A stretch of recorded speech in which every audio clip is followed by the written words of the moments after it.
संग्रामपूर तालुक्यात खरीप 2024चा विमा न मिळाल्याने शेकडो शेतकऱ्यांनी तहसील कार्यालयासमोर आमरण उपोषण सुरू केले आहे।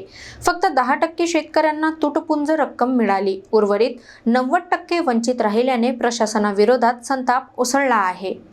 संग्रामपूर तालुका आज शेतकऱ्यांच्या आंदोलनाने अक्षरशः पेटला आहे। खरीप 2024चा हंगाम संपूर्ण वर्ष उलटून गेले, पण विमा रकमेचा प्रश्न आजही कायम आहे। फक्त 10% शेतकऱ्यांना तुटपुंजी रक्कम मिळाली आहे, तर उर्वरित 90% शेतकरी अजूनही विम्यापासून वंचित आहेत। त्यामुळे आज शेकडो शेतकरी तहसील कार्यालयासमोर आमरण उपोषणाला बसले। शेतकऱ्यांचा आरोप आहे की त्यांचे क्षेत्रफळ मोठे, नुकसानही मोठे आहे, पण विमा रक्कम अत्यंत कमी असून ती न्याय नाही। शिवाय बुलढाणा जिल्ह्यातील इतर तालुक्यांना विमा मिळाला असताना फक्त संग्रामपूरच्या शेतकऱ्यांना का वंचित ठेवण्यात आले, असा प्रश्न त्यांनी उपस्थित केला। आंदोलनामुळे परिसरात गर्दी वाढली, तोपर्यंत उपोषण मागे घेणार नाही जोपर्यंत सर्व शेतकऱ्यांच्या खात्यात विमा जमा होत नाही, असा ठाम पवित्रा आंदोलनकर्त्यांनी घेतला आहे।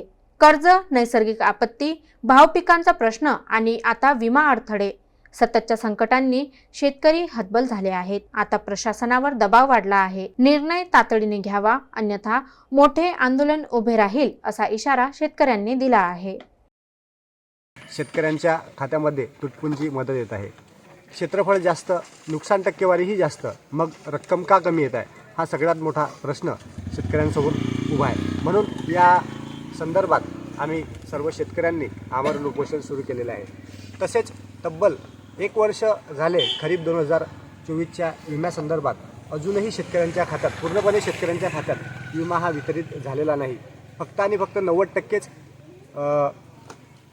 कमीत कमी 10% शेतकऱ्यांच्या खात्यात हा विमा वितरित झालेला आहे।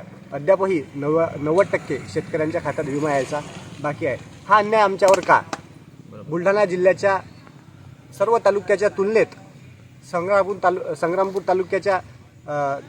तालुक्यातील शेतकऱ्यांवरच हा अन्याय का? फक्त आणि फक्त 6503 लोकांच्या खात्यामध्ये आतापर्यंत विमा आलेला आहे। आमच्यावरच हा अन्याय का होतोय? सातत्यानं आमच्यावरच हा अन्याय का होतोय, हा शेतकऱ्यांना पडलेला हा प्रश्न आहे। म्हणून जोपर्यंत आमच्या मागण्या मान्य होत नाही आणि 100% शेतकऱ्यांच्या खात्यात विमा वितरित होत नाही, तोपर्यंत आम्ही मागे हटणार नाही।